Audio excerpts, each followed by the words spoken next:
에베소서 1장 1절에서 6절까지. 저와 여러분들이 한 절씩 교독하도록 하겠습니다. 1절입니다. 하나님의 뜻으로 말미암아 그리스도 예수의 사도된 바울은 에베소에 있는 성도들과 그리스도 예수 안에 있는 신실한 자들에게 편지하노니 하나님 우리 아버지와 주 예수 그리스도로부터 은혜와 평강이 너희에게 있을지어다. 찬송하리로다. 하나님 곧 우리 주 예수 그리스도의 아버지께서 그리스도 안에서 하늘에 속한 모든 신령한 복을 우리에게 주시되 곧 창세전에 그리스도 안에서 우리를 택하사 우리로 사랑하면서 그 앞에 거룩하고 흠이 없게 하시려고 그 기쁘신 뜻대로 우리를 예정하사 예수 그리스도로 말미암아 자기의 아들들이 되게 하셨으니 이는 그가 사랑하시는 자 안에서 우리에게 거저 주시는 바 그의 은혜의 영광을 찬송하게 하려는 것이라. 아멘. 오늘 제목은 성도의 가치입니다. 오늘부터 다시 강의 설교로 들어가 에베소서 말씀을 나누려고 합니다. 에베소서 첫 시간이기에 오늘은 좀 에베소 전반적인 개론과 오늘 말씀을 나누려고 합니다. 에베소의 구조는 크게 두 단락으로 나누어집니다. 전반부는 1장에서 3장까지로 결국 하나님의 구속이 그리스도로 귀결되지만 그리스도께서 완성하셨지만 그 성취하시는 방식이 교회라는 그 교회의 중요성을 말하고 있습니다. 4절에서 6절까지는 그 교회에 속한 지체인 멤버 한 사람 한 사람들이 이루어야 될 연합과 새 생활에 대해서 보여주고 있습니다. 에베소서는 에베소 교인들에게 사도 바울이 보낸 서신입니다. 알다시피 빌립보서, 골로새서, 빌레몬서와 함께 옥중 서신, 바울이 1차 로마 투옥 때 쓴 편지로 알고 있지요. 그러니 투옥 시기인 AD 61년에서 63년경에 쓰여졌다라고 봅니다. 서신을 쓴 목적은 1차적으로 에베소 교인이었습니다. 물론 이것은 회람 서신이라고 해서 에베소 교인만을 위한 내용은 아니었습니다. 바울이 개척한 모든 교회가 서로 돌려봐라라는 내용의 회람 서신이었습니다. 근데 1차적 독자인 에베소 교인들은 이방인이었습니다. 이방인들이 어떻게 하나님의 구속 속에 들어올 수 있는지, 하나님의 나라의 현실판인 교회 안에 유대인이 아닌 이방인이 어떻게 속하게 될 수 있는지를 설명합니다. 구약시대에는 당연히 이스라엘이라는 민족 공동체를 통한 하나님의 구속 사역이 나와 있습니다. 신약에 와서는 이방인도 된다라는 것 자체는 이스라엘이라는 민족 공동체의 구속이 아닌 이방인을 포함한 교회 공동체 안의 구속을 이야기합니다. 그러니까 장소도 축소될 뿐만 아니라 장소가 넓어졌을 뿐만 아니라 대상도 넓어졌죠. 이스라엘, 유대인에서 온 세상 사람들도 확장되었습니다. 우리 하나님의 구속 계획이 언제부터 시작됐냐 했을 때 창세기를 통하여서 온 세상이 만들어지는 그 태초 이전부터 하나님의 계획은 있었다. 태초 이전부터 계획된 하나님의 구속 계획이 신약 시대로 이어져서 그리스도의 십자가로 완성된 것처럼 하나님의 구속 계획이 이스라엘, 아브라함으로 시작된 이스라엘 민족에서부터 시작되어서 어떻게 교회라는 이방인도 포함하는 온 세상을 포함하는 교회 공동체로 구속이 옮겨갔는지, 그리고 그 교회로 들어온 사람들이 어떻게 하나가 될 수 있는지, 이들을 통하여 하나님이 이루고자 하는 목적이 무엇인지 그것을 밝힌 것이 에베소서입니다. 그러므로 절대유일의 구속 공동체인 그 교회에 지체된 멤버들이 당연히 이루어야 될 교회의 연합과 하나님 안에서의 새 생활을 상세하게 기록하고 있지요. 에베소서가 다른 여타의 바울 서신과 다른 점이 있습니다. 서신서들이 보통 바울이 세운 교회 안에 생겨난 문제점들에 대한 답변처럼 직접 갈 수 없기 때문에 서신으로 답변을 보냈습니다. 고린도 전후서는 교회 안에 있는 죄악, 은사의 사용 문제, 그리고 당파 싸움에 대한 문제를 조목조목 해결해 줬지요. 데살로니가는 예수님의 재림 문제가 심각했습니다.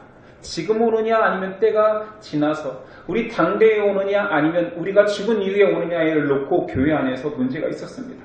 갈라디아서는 다시 은혜가 아닌 율법으로 돌아가는 교회 멤버들을 위하여서 율법주의를 경계하는 내용으로 서신서를 썼지요. 바울은 자신의 대적자들 또는 거짓 교사들, 유대주의자들을 대항하여서 편지를 쓴 경우가 굉장히 많았습니다.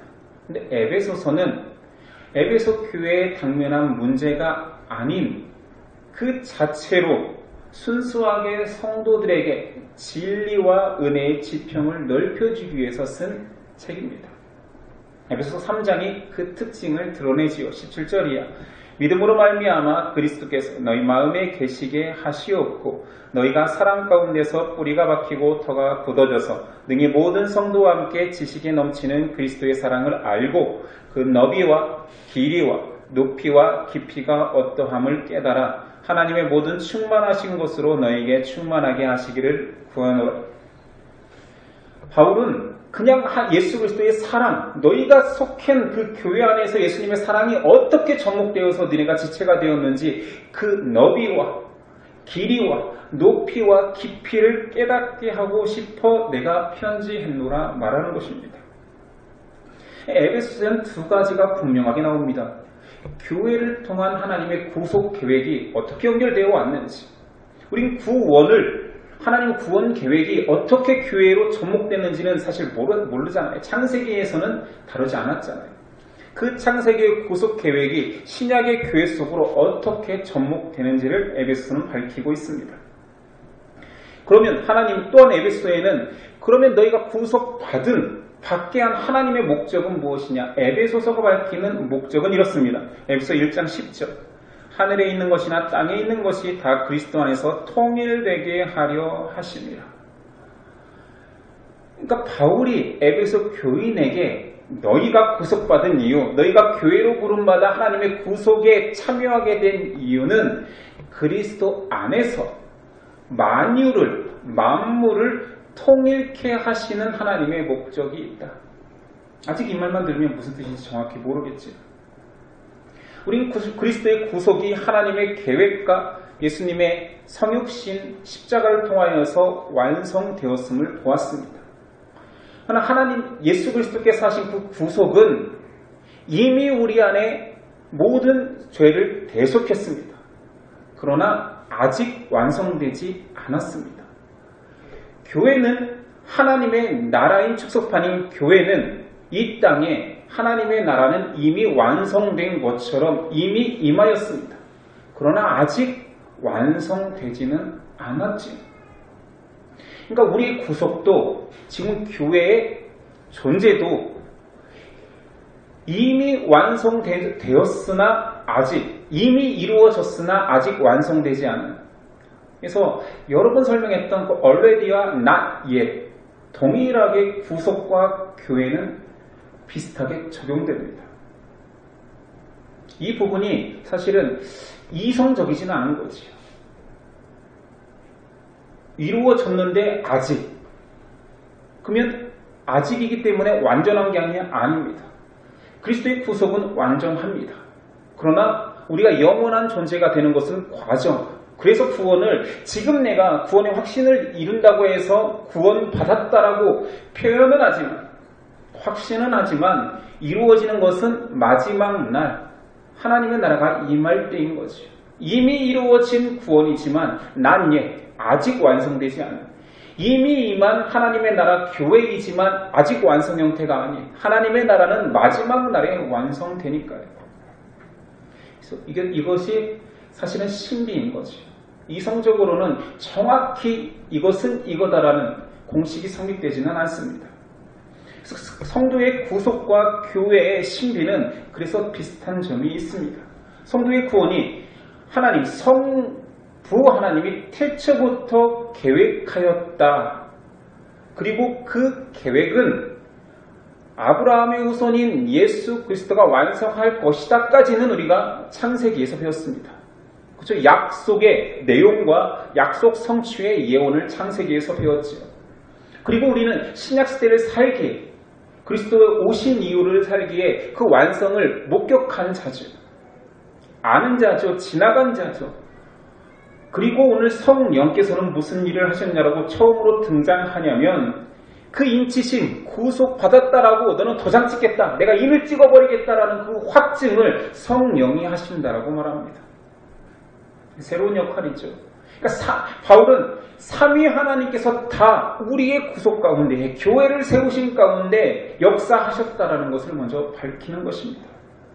그래서 우리 구속사건은 개인 구원에 단순하게 한 사람이 구원받는 그 한 사람의 입장에서는 너무 크고 놀라운 일이지만, 사실은 그 내 개인 속에 이루어진 구원도 나에게 이루어진 구원만 보기에는 그 구원 사건이 너무 크다는 거죠.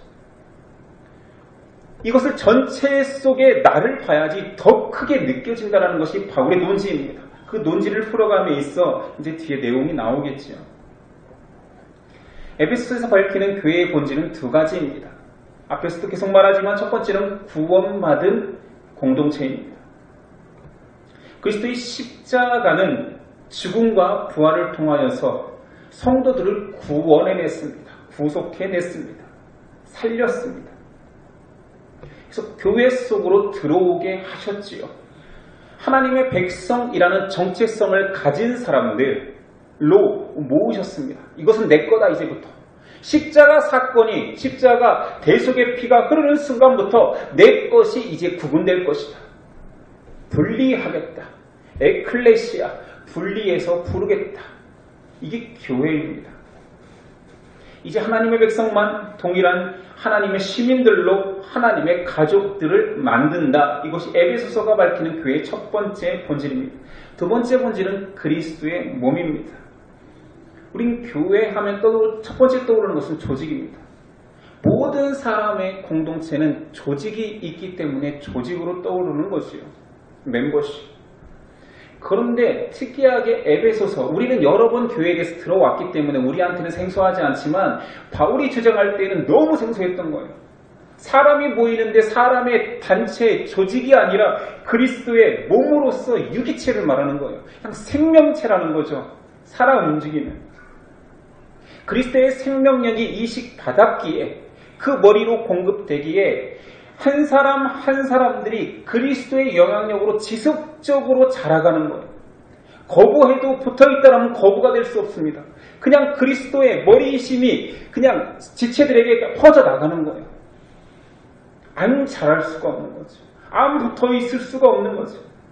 그래서 이루고자 하는 것은 아까 말했던 에베소의 목적인 그리스도 안에서 만유를 통일하고자 하는 하나님의 그 계획이 교회 안에서 지체로서 성취되어집니다. 이거 여기서 어려우면 안 되는데 지금 개론인데. 우리는 교회의 지체 되었습니다. 구속받은 공동체로 부름받았습니다. 그리고 우리를 통하여서 하나님이 하시고자 하는 일은 너희가 그리스도의 몸이라, 너희를 통하여서 너희로 그리스도 몸된 너희가 자라감으로, 교회가 자라감으로 내가 만유를 통일하고자 하는 내 뜻대로, 내 역사대로, 내 영향력 안에 통치된 나라로 통일되도록 자라가게 하겠다. 그리고 마지막 날 완성된다. 이게 에베소에서 말하는 교회입니다. 첫 번째 구속, 유일한 구속 공동체인 교회, 두 번째 말하는 그리스도, 예수 그리스도의 몸된 교회, 이 두 가지로 교회를 이해하고 우리를 이야기하는 거예요. 자, 에베소 교인이 있습니다. 너 구원 받을 거야, 너 천국 갈 거야, 너 하나님의 백성이야. 우리와 같은 이스라엘의 구속이 아닌, 이스라엘의 여호와 하나님이 아닌 만물의 주인이신 하나님과 우리는 이제 가족이야, 이 정도로 설명하는 것이 아닌 거예요. 가족됨 뿐만 아니라 너와 나는 지체요, 너와 나는 한 유기체다. 이방인하고 유대인하고 결코 다르지 않다. 그리고 우리는 하나 되어서, 연합되어서 우리 한 사람 한 사람 지체들이 그리스도를 닮은 형상대로 완성되어져 가는 것이다. 이렇게 설명하고 있죠. 그러면서 바울이 던지는 사실은 우리의 도전은 그런 존재전부터 기적인 너희가 어찌 연합하지 않을 수 있겠느냐? 어찌 그리스도를 닮은 삶을 살지 않을 수 있겠느냐로 도전하는 거지. 이게 이제 에베소 전체 내용입니다. 생각보다 우리의 사실은 여러분들이 만약에 저도 이제 이 에베소서를 공부하면서 이런 생각을 해봤습니다. 내가 복음을 내 문학적 역량과 내 지식과 내 모든 것들을 동원하여서 이 구원을 설명한다라면 저는 사실 성경을 여러 번 읽었기 때문에 성경에서 인용하는 많은 것들을 알지요. 근데 이것이 전무한 상태에서 만약에 내 안에 역사하신 하나님의 은혜, 구약과 창세기만 이해한 상태에서 신약에 내가 구원을 쓴다면 이렇게 쓸 수 있을까? 이렇게 정확한 묘사로 쓸 수 있을까? 불가능이죠. 그러니까 성령이 역사하신 거죠. 그러니 바울의 편지가 성경이 된 거지. 여러분들이 너무 많이 알아요. 너무 많이 주워들었어요. 그래서 무슨 결정적인 이렇게 확증이나 이런 표현들이 나와도 감동이 적은 거예요. 모태신앙들이 사실은 많은 지식이 귀를 막고 있어도 들어옵니다. 교회 안에서 많이 살은 만큼 사실 여러 가지 정의들이 다 들어와 있어요. 그러니까 실제로 이런 정의들을 저같이 좋은 교사가 꼼꼼하게 챙겨줘도 감동이 없는 거예요. 또 졸리기 시작하죠. 창세기 뒷부분처럼 계속 반복되니까. 근데 정말 놀라운 사실은 스케일로 나 한 사람의 구원, 나에게 이루어진 일과 내가 걸어갈 길과 나의 완성에 대해서 하나님이 하신 일로 접목시킨, 그러니까 내 안에 이루어진 일을 내 안의 변화로 설명하지 않고 내 안에 허락된 은혜로 설명하는 거예요. 참 놀랍습니다. 신비를 아는 것이요. 하나님의 정확한 메시지를 들은 것입니다. 다시 한번 제가 에베소서를 요약해 보렵니다. 이번에는 장으로 요약할게요. 앞의 내용이 전체적인 내용 개론이었다면 이걸 이제 장으로 분류해서 제가 이것을 뺄까 하다가 아니야. 여기까지 얘기하면 틀림없이 앞에는 이해 못했을 거야. 그래서 다시 한번 반복적으로 장으로 끊어서 동일한 내용을 설명해 볼까 합니다. 1장은 서론입니다. 머릿말과 인사말로 시작된 이 안에서 1장에서 말하는 것은 다시 한번 그리스도 안에서 하나님의 구속의 계획들이 어떻게 신실하게 이루어져 왔는지, 그 구속은 한 사람의 구속이 아닌 십자가로 인하여서 개인의 구원뿐만 아니라 십자가로 시작된 것은 교회라는 거죠. already 이미 완성된 그 구속이 이미 시작된 하나님 나라의 교회 속에 응축되어서 앞으로 완성될 개인의 구원이 교회로 완성되어져 갈 하나님의 계획과 똑같다고 설명한 것입니다. 이게 1장 내용입니다. 믿거나 말거나 정말 그런 많은 내용이 있는지는 이제 다 보면 압니다. 2장에서 3장 내용은 이방인이 주 독자라고 했잖아요. 에베소 교인들. 너희가 어떻게 이방인이지만 유대인과 같이 하나님의 약속에 들어올 수 있는지 그 구속의 정당성을 이야기함과 동시에 너와 우리는 하나다. 그리스도의 몸으로서 하나다. 우리는 구속받은 공동체로서 하나님의 가족이 되었다라는 내용입니다. 4장에서 6장까지는 앞에서 말했듯이 그리스도인의 새 생활이잖아요. 그 새 생활을 분류해서 말합니다. 그리스도의 몸된 지체의 각각의 역할. 지체는 다르니까 각각의 역할이 있을 거 아니에요. 그 다음에 그 역할들 각각이지만 연합과 일치가 어떻게 이루어지는지, 그리고 연합과 일치가 되어서 각각이 어디까지 자라가느냐, 그리스도의 장성한 분량까지 자라가게 되고, 그들이 하나 되어서 이룰 것은 영적 전쟁. 너희가 서로 하나 되어서, 교회로 하나 되어서, 하나님의 유일한 구속 공동체가 하나 되어서 만물을 통일시킴에 있어서 그것을 방해하는 적대 세력인 영적 싸움을 어떻게 해야 되는지를 설명하고 있습니다. 자, 이제 오늘 본문을 들어가 보겠습니다. 머리말 서론 인사지요. 1절이 합니다. 하나님의 뜻으로 말미암아 그리스도 예수의 사도된 바울은 에베소에 있는 성도들과 그리스도 예수 안에 있는 신실한 자들에게 편지하노니 하나님 우리 아버지와 주 예수 그리스도로부터 은혜와 평강이 너희에게 있을지어다. 단순히 인사지요. 너에게 평강이 있으라, 은혜 있으라. 근데 수신자가 참 특별합니다. 에베소에 있는 성도들과 그리스도 예수 안에 있는 신실한 자들. 두 그룹으로 나누었지요. 이것은 한글 성경이 해석을 잘못한 겁니다. 헬라어 문법은 and는 즉, 곧이라는 뜻도 있습니다. 그리고 왜 이것이 틀렸다고 내가 감히 주장하냐면 에베소에 있는 성도들 그 앞에 정관사가 있습니다. 그런데 and 다음 예수 그리스도 안에 있는 신실한 자들 앞에 정관사가 없어요. 정관사가 하나라면 and는 정관사 뒤에 있는 두 그룹을 묶어서 and한 거잖아요. 이거 제 말이 맞는 거죠. 그리스도 안에서 신실하고 에베소에 있는 성도들 이렇게 돼야죠. 이런 디테일한 건 별로 신경 쓰지 않습니다. 그러니까 중요하죠. 제가 여러분한테 편지를 쓴다라면 성찬이에게 이렇게 쓸 수도 있지만 내가 평소에 너무 아끼고 사랑하는 성찬이에게 이건 정말 다른 뭐라고 할까요? 시작인 거예요. 벌써 글 전체의 느낌을 대상한테 투영하는 거 아닙니까? 혼낼 때에는 그러겠죠. 성찬이에게 이렇게 하겠죠. 그러나 뭔가 내가 기대감이 가득하고 뭔가 주고 싶은 게 많을 때에는 수식어가 달라지는 거예요. 그렇다면 에베소 성도들을 부를 때 그리스도 예수 안에 있는 신실한 에베소 성도들에게. 그래서 이 첫 부름부터가 지어타의 서신서와는 전혀 다르죠. 기대감이 있잖아요. 에베소 교인들을 정의함에 있어서 그리스도 안에 있는 신실한 자들이라는 수식어가 있잖아요. 그럼 실제로 에베소 교인들이 그렇게 사랑스럽고 모두 다 이런 자들이냐?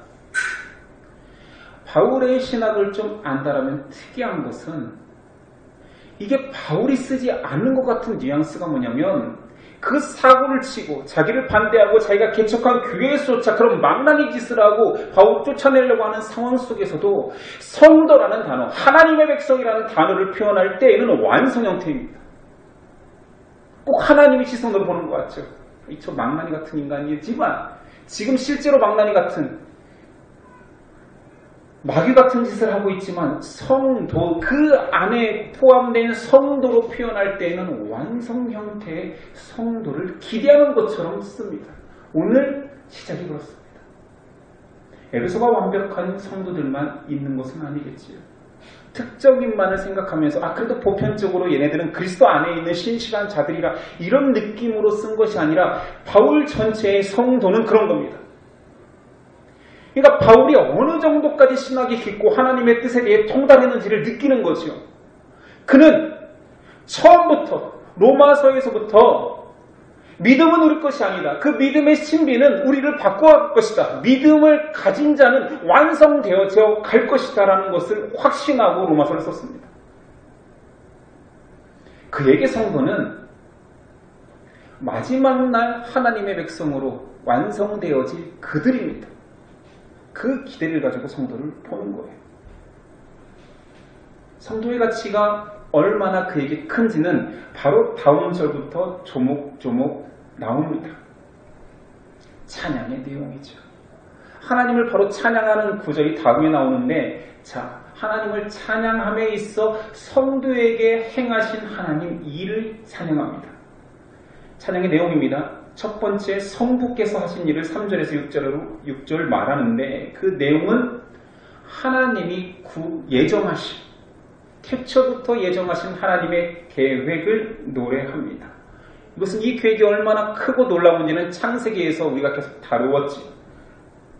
그리고 그 계획을 그리스도 안으로 흡수해 버려서 두 번째, 성자께서 하신 일을 오늘 말씀은 아니지만 7절에서 12절까지 자기 안으로 들여놓기 위해서 성자가 십자가로 희생당하심을 이야기합니다.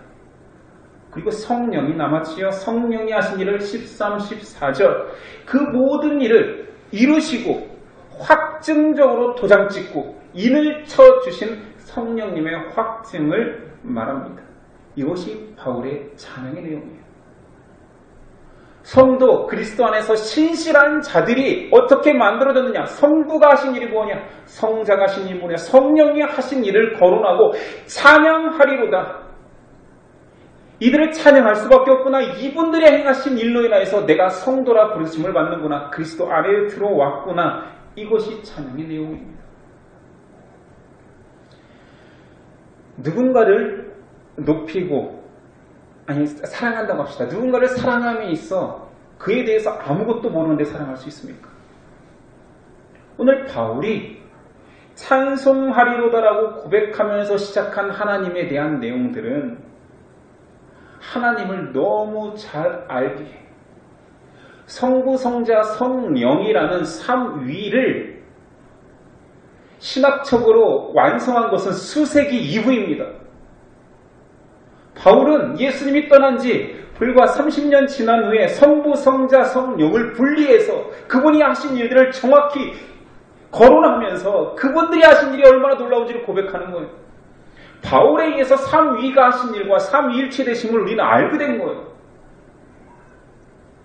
그러니까 감동이 우린 적다라는 거죠. 다 아는 거 아니에요. 성부께서 하신 일, 성자께서 하신 일, 성령께서 하신 일, 바울이 거론한 것입니다. 우린 누군가를 알지 못하면서 사랑할 수 없는 것처럼 하나님을 찬양하려면 하나님을 알아야 됩니다. 하나님을 모르는 채 찬양하는 것은 그 사람에 대해서 아무것도 모르는 채 사랑한다라고 고백하는 거짓말과 같지. 호세아가 이런 이스라엘을 질타한 내용이 있습니다. 호세아 4장 1절 이스라엘 자손들아 여호와의 말씀을 들으라. 여호와께서 이 땅 주민과 논쟁하시나니 이 땅에는 진실도 없고 인애도 없고 하나님을 아는 지식도 없고 하면서 계속 하나님을 모르는 너희가 얼마나 큰 죄가 있는지 아느냐. 4장 6절에 내 백성이 지식이 없으므로 망하는도다. 네가 지식을 버렸으니 나도 너를 버려 내 제사장이 되지 못하게 할 것이요 네가 네 하나님의 율법을 잊었으니 나도 네 자녀들을 잊어버리리라. 신앙은 간절한 게 아닙니다. 우리 신앙의 간절성, 사람의 태도를 좋은 신앙으로 많이 착각합니다. 물론 간절함은 있습니다. 근데 올바른 지식과 하나님에 대한 것을 모른 채 간절하면 그걸 뭐라고 하는지 아십니까? 그걸 우상숭배라고 합니다. 간절함만 남은 신앙은 기도가 아닐 수도 있습니다. 하나님을 몰라도 기도가 간절하면, 하나님을 몰라도 찬양이 뜨거우면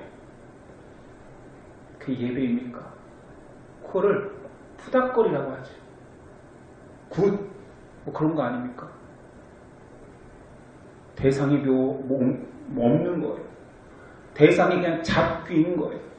하나님을 알지 못하고 하나님이 예배하는 방식을 모르고 하나님이 기뻐하시는 일을 모르고 하나님을 찬양한다고 할 때, 노래한다고 할 때 이것이 얼마나 이단적입니까? 근데 이걸 이단으로 여기지 않지요. 무조건 그리스도의 이름으로 모이고 무조건 뜨겁고 노래하고 외치기만 하면 다 찬양이라고 착각합니다.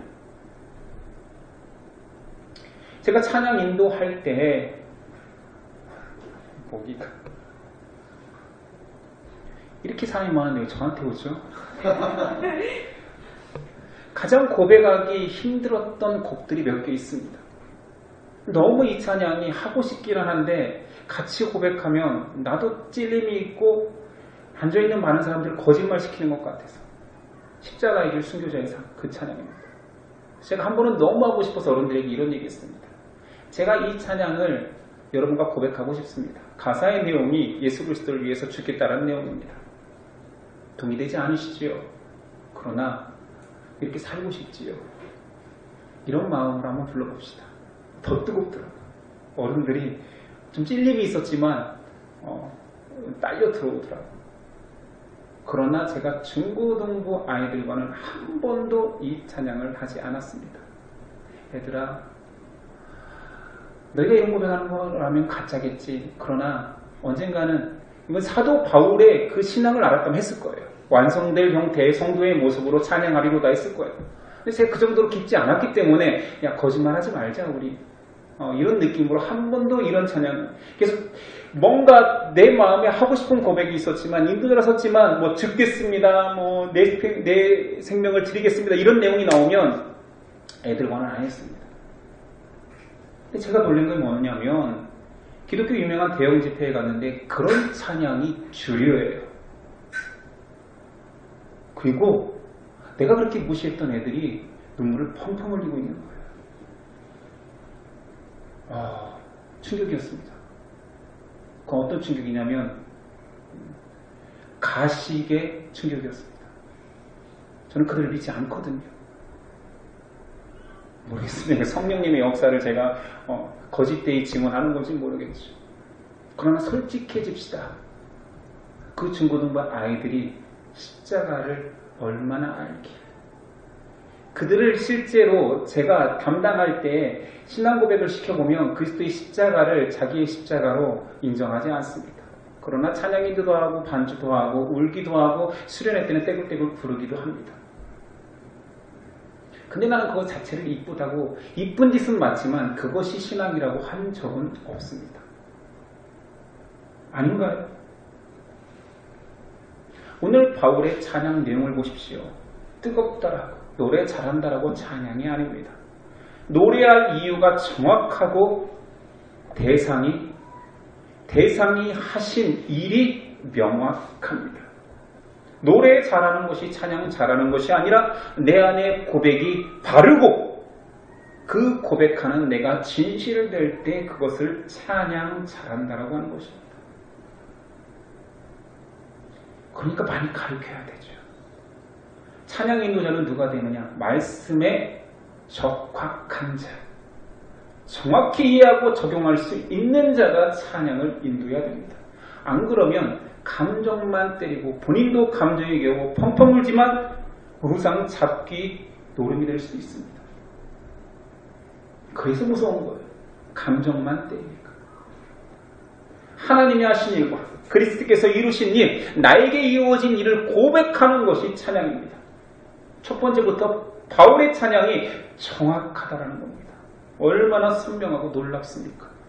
지금의 우리의 모든 지식을 동원하여도 이렇게 표현할 수 없을 만큼 정확하게 하나님이 하신 일을 짚어내고 있습니다.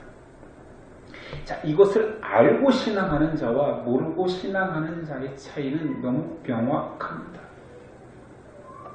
예를 들면 이런 느낌이에요. 좀 유치한 예인데 제가 예를 고민하다가 이것밖에 못 찾았어요. 저에게 수천만 원짜리 시계가 있다 칩시다. 모르겠어요. 제가 이런 걸 해본 적이 없어서 한번 해볼 수 있게 경험을 좀 하게 해주세요. 수천만 원짜리 시계를 제 손목에 딱 찬다면 어떤 느낌일까? 승주의 차가 여기 붙어 있는 거잖아요. 그렇게 아끼는 차, 내가 닦는 차가 여기에 있는 거 이렇게 한눈에 싹 들어오게 자랑하기도 편하게 수천만 원짜리. 또 그런 것들은 금색깔 번쩍번쩍하는 것도 있잖아요. 여기 찼다고 칩시다. 이게 내가 시계를 찬 걸까? 내가 시계를 모시는 걸까? 이런 느낌이 들 것 같아요. 스케치나 할까? 혹시 끈이 풀러질까? 이게 잡고 다닐 것 같아요. 풀러지면 이게 몇천만 원인데 이럴 거 아니에요.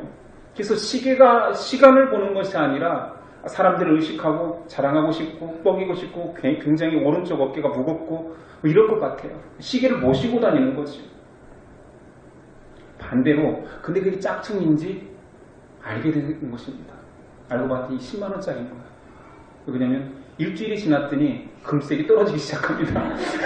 그 다음부터는 정말 시계 같을 거예요. 근데 만약에 저라면 그 시계를 못 차고 다닐 것 같습니다. 짝퉁인 것을 아는 순간부터 창피할 것 같아요. 옛날에 이렇게 차고 다니고 이렇게 보기도 아까웠던 그 시계가 지금은 차고 다닌다는 것만으로도 민망하고 짝퉁인 걸 알아볼까봐. 시계가 있지만 시간이 알고 싶으면 주머니에 넣어놨다가 이렇게 볼 것 같아요. 짝퉁인지 아니까. 어떻습니까? 가치의 차이는 이렇습니다. 어떤 대상은 동일할 수 있습니다. 하나님의 대상이란 우리가 하나님을 바라보는 대상이 하나님으로 동일할 수 있습니다. 근데 그 가치를 모르는 사람은 짝퉁 것 같을 수도 있지요. 때로는 부끄러워요.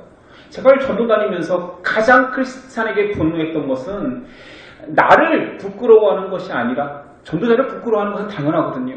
내가 예수님 믿으십니까? 혹시 저하고 예수님 얘기 좀 할까요? 라고 하면 저 자체를 부끄러워하는 것은 이해합니다. 이단일 수도 있으니까요. 진리를 나누는 거에 또 바깥에서 예수님 얘기하는 것이 부끄러울 수 있거든요.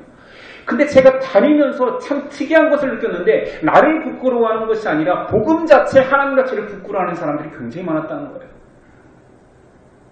모르겠어요. 심리적으로 교회를 부끄러워하는 건지 교회 목사가 싫은 건지 교회 다니는 사람 중에 자기의 못난 신앙생활이 들통날까봐 창피한 건지 몰라, 그건 아닌 것 같아요. 하나님 얘기 자체에 대해서 왜 제가 싫어한다라고 느꼈냐면 사람들이 있을 때는 의식하다가 사람들이 없을 때에는 의식 안 할 수도 있잖아요. 사람들이 있을 때조차도 없을 때조차도 동일하게 말씀 이야기하는 것을 싫어해요. 그럼 제가 그들의 심리가 뭘까 싶어서 소속을 밝힙니다. 저 테크노마트에서 한 3년 정도 했기 때문에 알잖아요. 그래서 테크노마트에서는 장신대가 가깝습니다. 그래서 저기 광나루역에 있는 장로회 신학대학교의 신학생 전도사 누구입니다 이렇게 소속을 밝혀요. 그리고 나의 모습 때문에 그의 꺼리낌이 생길까봐 그 더운데도 우리는 양복을 입고 전도했거든요. 몰몬교처럼. 정확히 신학생이고 교단이 있고 전도사입니다. 저랑 예수님 얘기 좀 할까요? 하는데도 불구하고 부끄러워하는 것을 보았습니다.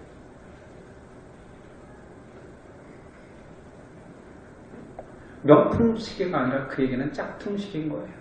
자기가 필요할 때만 시간을 볼 때만 내 필요성에 의해서만 꺼내 볼 수는 있지만 드러내기에는 창피한.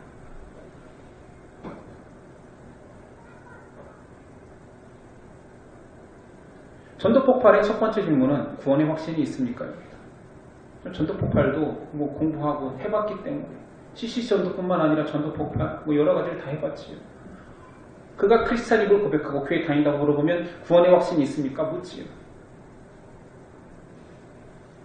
구원의 확신이 있다고 하는데 예수님 이야기 좀 할까요? 예수님이 행하신 이야기 좀 우리 좀 나누면 안 될까요? 하면 싫어합니다. 정확히는 제가 그 사람 마음속에 들어가서 모르겠지만 그냥 복음 자체를 그렇게 기뻐하거나 그 가치가 높지 않게 생기는 현상 같습니다. 바울이 성도를 바라보는 성도 하나가 만들어지기까지 하나님이 행하신 일에 대한 고백을 가지고 성도를 보십시오. 나에게 이루어진 일이 그냥 죄의 자녀에서 구속받은 자녀가 됐다라는 내 사건이 아니라 나에게 역사하고 나에게 이루어진 하나님의 성실과 노력과 희생의 가치로 나를 보라는 거지요. 3절 이하 바울의 찬양을 다시 고백해 보겠습니다. 찬송하리로다 하나님 곧 우리 주 예수 그리스도의 아버지께서 그리스도 안에서 하늘에 속한 모든 신령한 복을 우리에게 주시되 곧 창세전에 그리스도 안에서 우리를 택하사 우리로 사랑 안에서 그 앞에 거룩하고 흠이 없게 하시려고 그 기쁘신 뜻대로 우리를 예정하사 예수 그리스도로 말미암아 자기의 아들들이 되게 하셨으니 이는 그가 사랑하는 자 안에서 우리에게 거저 주시는 바 그의 은혜의 영광을 찬송하게 하려는 것이라. 여러분의 존재 가치는 이것입니다. 목사가 귀합니다. 귀합니다. 형제님 귀합니다. 자매가 귀합니다. 선포해서 귀해지는 것이 아닙니다.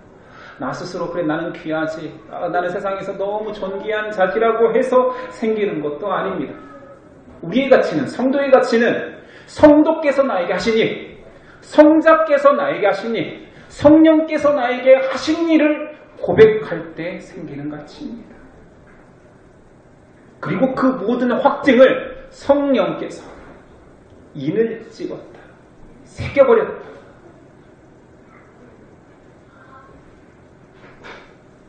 그 성도의 가치가 교회 안에서 모여 그리스도를 머리로 모여 연합되어지고 그 안의 역할들이 이루어지며 하나님 나라가 완성되어 가는 것입니다. 그리스도께서 머리라는 그 이미지를 자꾸 머리 하니까 갑자기 떠오르는 게 마네킹의 머리예요. 마네킹의 머리, 마네킹은 다 이쁘잖아요. 못생긴 마네킹 보셨습니까? 그 미용을 배우는 사람들이 머리만 가진 마네킹을 가질 때가 있잖아요. 좀 끔찍하죠. 전 지하철에서 본 적이 있는데 좀 끔찍합니다. 그게 마네킹인지도 알고 머리만 있는 미용을 하는 건지 알아도 끔찍해요. 근데 그것이 저녁에 불 꺼놓고 본다라면 얼마나 끔찍할까요? 하나님이 그리스도를 머리 삼으셨습니다. 가장 아름다운 모습이겠죠. 가장 아름다운 헤어스타일까지 머리에 속하니까 얼마나 아름답겠습니까? 근데 하나님은 전체로 그리스도를 만들지 아니하시고 교회 삼지 아니하시고 머리만 그리스도예요. 나머지는 너희가 하래요. 머리가 아무리 아름답고 머리가 얼굴이 아무리 이뻐도 몸이 졸라맨 같다면, 졸라맨 아시죠? 너무 옛날 칼감에서 좀 민망하긴 합니다. 그게 아름다움이라 말할 수 있겠습니까? 몸이 불균형이 있고 팔다리가 떨어져 나가고 뭐 좀비 같다면 그걸 아름답다라고 말하겠습니까? 하나님이 그리스도 그 아름다운 분을 우리의 머리로 삼을 때에는 완성 형태가 있는 것입니다. 너와 너를 불러 하나 되어서 지체로 만들어서 나의 완성 형태인 그리스도가 머리요 너희가 지체인 완성 형태로 내가 빚어내겠다. 이게 우리 존재의 가치입니다. 하나님은 그리스도에 어울릴 만한 우리로 바꾸어 가십니다. 성도의 가치는 가장 아름다운 그리스도를 머리로 삼아 지체가 된 그 자체에 있습니다. 나 하나가 이쁘지 않다 이런 거 아닙니다. 내가 일주일간 그렇게 못 살았는데, 내가 하나님을 거의 기억하지 못하고 살았는데 내가 과연 이쁠까? 안 이쁘죠. 근데 그런 관점으로 하나님은 우리를 보는 것이 아니라 그리스도의 머리에 지체됨의 완성 형태로 우리를 바라보고 계십니다. 그러니 하나님은 우리를 기뻐하시죠. 사랑하시죠. 아름답게 여기시죠. 그리스도의 머리에 연결된 우리이기에. 그래서 우리는 그리스도화, 작은 예수화 될 수밖에 없는 것입니다. 여기서 4장 15절에 그 고백이 나옵니다. 오직 사랑 안에서 참된 것을 하여 범사에 그에게까지 자랄지라. 그는 머리니 곧 그리스도라. 그에게서 온 몸이 각 마디를 통하여 도움을 받음으로 연결되고 결합되어 각 지체의 분량대로 역사하여 그 몸을 자라게 하며 사랑 안에서 스스로 세우는다. 이 신비 속에 속한 우리라는 거지요. 구속받은 그리스도의 몸된 우리는 자신의 가치를 망각하면 안 됩니다. 항상 감사할 이유가 있지요. 내가 품은 은혜의 크기를 잊지 마십시오. 약해질 때마다 그 은혜를 기억하십시오.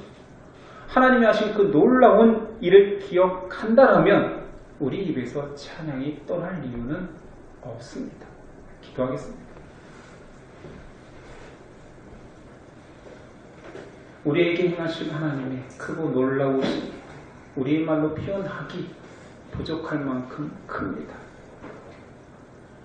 내 안에 가장 귀한 것보다 하나님 안에 가장 작은 것이 우리가 감당할 수 없을 만큼 큰 것임을 고백합니다. 그러나 가장 큰, 우주보다 큰 하나님의 은혜와 계획과 구속 사건이 내 안에 들어와 버렸습니다. 어떻게 감당하리요? 어찌 표현할 수 있습니까? 다만 찬양하고 감사하고 감격할 뿐입니다. 그 일이 우리 안에 이루어졌습니다. 그리고 우리를 성도라 부르셨습니다. 그리고 예심으로 모아 우리가 하나 되어 하나님의 계획 가운데 만물이 통일되는 그날까지 완성되어 가라라고 명령하셨습니다. 부르심에 응하고 고백하며 찬양하고 따라가는, 맡기고 의지하며 걸어가는 우리 되도록 도와주옵소서. 이 모든 일을 행하신 예수 그리스도의 이름으로 기도드립니다. 아멘.